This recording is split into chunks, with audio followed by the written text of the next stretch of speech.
I had a funny job in a funny place. Not funny ha-ha, more funny peculiar. And this job involved dressing up in a full-length black lycra catsuit, a tight-fitting jacket made of wetsuit material, and layers of bandages around my knees and elbows, topped off with a bright red crash helmet. Yes, I was a human cannonball in Reykjavik, Iceland.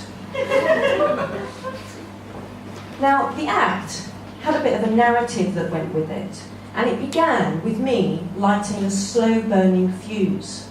Now, this fuse went up to a pole that held the net that I would later be landing in. The idea was that as the fuse went to the top, there would be a loud explosion and the pole would be released, releasing the net down to the ground. Now this meant that I had limited time to light the fuse, then run to the back of the single-decker bus that the cannon was mounted on, climb up the ladder, get to the top, give a good wave to the audience, then slip inside and down to the bottom. Now at the bottom of the cannon was a capsule that I would have to get inside. It was about my size. Around the outside were lots of little wheels that held the capsule go up through the cannon itself. It was also industrial elastic threaded up and down the outside. So in actual fact, the cannon itself was more like a catapult. The capsule was held down at the bottom by a large rope that was tied to an electric winch. Around the rope was a small incendiary device made of Cortex dynamite that my engineer prepared earlier. Now he was a guy called Leslie, and he was Australian, and he liked to travel around the world a bit like me. And it was his responsibility to detonate the device by pressing a small button. Once the explosion had happened, the rope was severed, which meant that the capsule would zoom to the top, and where it stopped, I carried on going into the sky. Then, chin to chest, rotate, land on your back, and wait for the bouncing to stop, so it was safe to scramble to the edge of the net. And there, waiting, was a hunky young Icelander called Andreas, who later became known as my Viking. I would somersault over the edge into his arms. At that point, the fuse would reach the pole. Huge explosion, the pole would be released and the net would crash to the floor. All this had to happen, of course,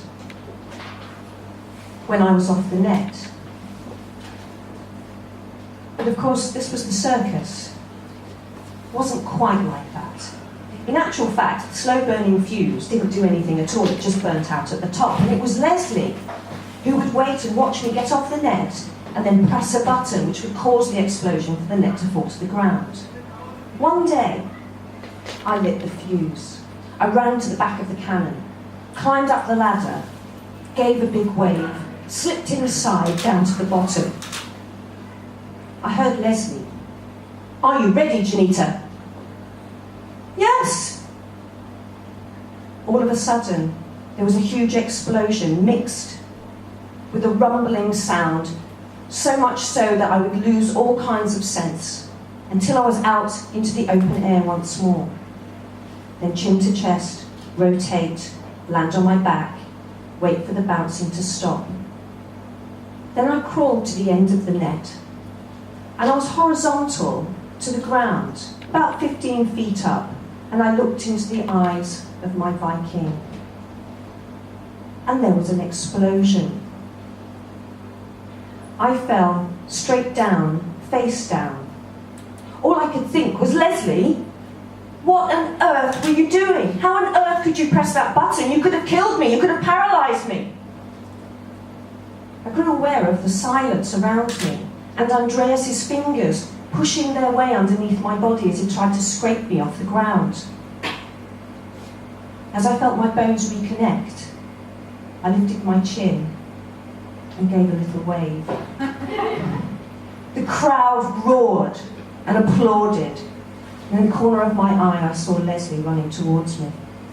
Jannita, I'm so sorry. I don't know what happened. I saw you, and you were just about to get off the net, and I had my hand over the buttons, and there was like a kind of impulse. It was uncontrollable, and my finger just pressed the button.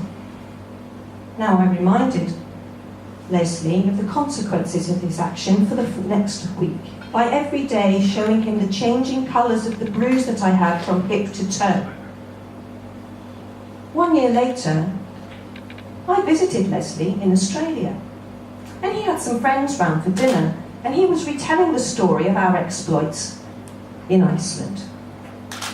And towards the end, he added, Jannita, do you remember that day I thought I'd spice it up a bit and press the button before you were off the net? Of course, they thought it was hilarious. I looked Leslie in the eye. I saw the ground. I heard the explosion. I felt the bruise. Leslie, that's not funny. Thank you.